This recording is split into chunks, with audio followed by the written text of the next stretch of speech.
Salut les pros de la finance. Petite question rapide, et si l'euro atteignait 1,20 face au dollar? Oui, vous avez bien entendu. Morgan Stanley affirme que nous pourrions être à un tournant majeur. Le 26 juin 2025, l'euro a grimpé jusqu'à 1,17 face au dollar. Et 1779 ce 4 juillet. C'est la première fois depuis 2021. Regardez ce graphique.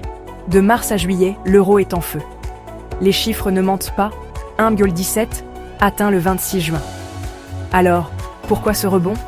Eh bien, la Fed a mis les taux en pause, le président Trump attise la baisse du dollar, ce qui est bénéfique pour les entreprises américaines. Et les investisseurs fuient le dollar.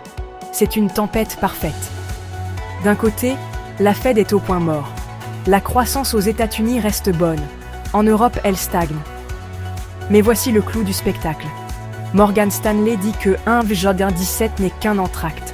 Leur objectif? 1,20 d'ici 2027. Selon eux, le dollar n'est qu'à l'entracte de sa dépréciation. Jetez un œil au graphique à long terme, cette flèche pointe vers le nord. Qui en profite? Les grandes multinationales américaines, Microsoft, Salesforce, ExxonMobil, Procter & Gamble, Mastercard. Leurs bénéfices à l'étranger sont devenus beaucoup plus juteux. Chaque euro qu'elles rapportent, il vaut plus de dollars.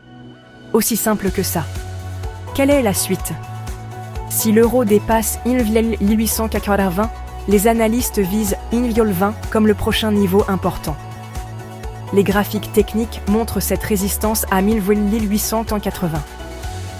Scotiabank, Mitrade, ils annoncent tous les deux 1,20 comme le prochain arrêt. Alors, en tant qu'investisseur, que pouvez-vous faire?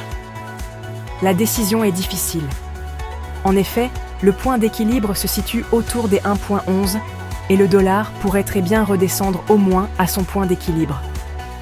Si vous privilégiez la poursuite de la baisse du dollar, vous pourriez prendre une position longue sur l'EUR-USD si vous faites du trading forex, ou acheter des ETF axés sur les multinationales américaines. Elles bénéficient d'un euro plus fort. Dans le cas contraire, prendre une position short sur leur dollar, le niveau est très élevé et appelle à une prudence particulière. Et bien sûr, gardez un œil attentif sur les annonces de la BCE et de la Fed. Les opportunités sont partout, il suffit de les repérer. Bon, à votre tour. Pensez-vous que l'euro atteindra réellement 1,20 ou baisser à au moins 1,11? Laissez votre prédiction dans les commentaires. N'oubliez pas de vous abonner et d'aimer. Je vous tiendrai informé de l'évolution de cette histoire. À bientôt et bonne chance sur les marchés.